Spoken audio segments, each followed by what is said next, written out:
ధార్మికమైనటువంటి ఆచరణలు ఏవైతే ఉన్నాయో వాట్లని ఆచరించేటప్పుడు ఎప్పుడూ కూడా గుడ్డిగా ఏ విధమైనటువంటి ఆచరణలను చెయ్యకూడదు అనేటటువంటిది ఈ మొదటి మాట యొక్క అర్థం.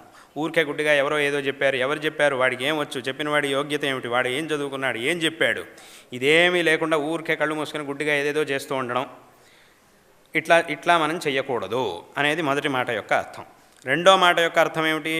ఒకళ్ళు సరైనటువంటి ప్రమాణాన్ని పెట్టుకొని ప్రమాణపూర్వకంగా ఒక మంచి విషయాన్ని మనకు తెలియజేసినప్పుడు దాని మీద ఊరికే కుతర్కాలు చూపిస్తూ కుతర్కాలు దాని మీద చేయకుండా మన మంచి కోసం ఒకళ్ళు ప్రమాణపూర్వకంగా మనకు ఒక మంచి విషయాన్ని ఉపదేశించినప్పుడు దాన్ని చక్కగా ఆచరణ చెయ్యాలి. అప్పుడు ఊరికే అనవసరమైనటువంటి కుతర్కాలన్నీ అక్కడికి తీసుకురాకూడదు.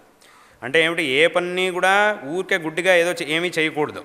అలాగని విపరీతమైనటువంటి కుతర్కాలు చేస్తూ ఉండడం, మనకున్నటువంటి బుద్ధిశక్తినంతా దాన్ని నిందించడానికి ఉపయోగించడం, ఇలా కూడా చేయకూడదు అనేదే ఈ మాట యొక్క అర్థం. దుస్తర్కాత్ సువిరమ్యతాం శృతిమతస్తర్కోనుసంధీయతాం అనే మాటకి ఇది అర్థం.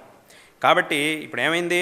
ఇలా ఇప్పుడు చెప్పినట్టుగా ఈ దుస్తర్కాత్ సువిరమ్యతాం అనే మాట యొక్క అర్థం తెలుసుకోకుండా ఊరికే గుడ్డిగా ఏదేదో చేసేవాళ్ళు ఉన్నారు, చాలామంది ఉన్నారు. వాళ్ళ వల్లే మన ధర్మానికి మనకి చెడ్డ పేరు, అప్రతిష్ఠ వచ్చేది వాళ్ళ వల్లే, అలాంటి వాళ్ళ వల్లే వచ్చింది. చాలాసార్లు అలాంటి వాళ్ళ వల్లే మనకు అప్రతిష్ఠ అనేది వచ్చింది. ఈ ధర్మానికి దీనికంతా కూడా వస్తూ ఉన్నది. ఎందుకు వస్తుంది? అసలు ఏమిటి దాని పరంపర ఏమిటి, అది ఏమి చూడకుండా ఊరికే గుడ్డిగా ఎవరో ఏదో చెప్పారు, వాళ్ళు ఏదో చెప్పారు, వీళ్ళు ఏదో చెప్పారు, అది ఎందుకు చెప్పారు ఏమిటి, అదేమి చూడకుండా ఏదేదో చేయడం వల్లే ఏదేదో చేయడం, దాని మొత్తానికి ఇది ధర్మాచరణ అనే ఒక పేరుని దానికి పెట్టడం.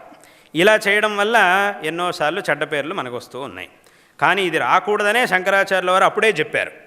ఈ మాటను ఎప్పుడోనే చెప్పేశారు శంకరాచార్యుల వారు. అలాగే ఏ ఒక ఆచరణని మనం చేయాల్సి ఉందో ఊరికే దాని మీద కుతర్కాలు చేస్తూ ఉండడం, ఇది కూడా పనికిరాదు అనేటటువంటి విషయాన్ని శంకరాచార్యుల వారు ఎప్పుడో చెప్పారు.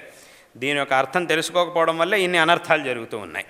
ఆ అర్థాన్ని కనుక సరిగ్గా తెలుసుకుంటే ఈ అనర్థాలు జరిగేవి కాదు.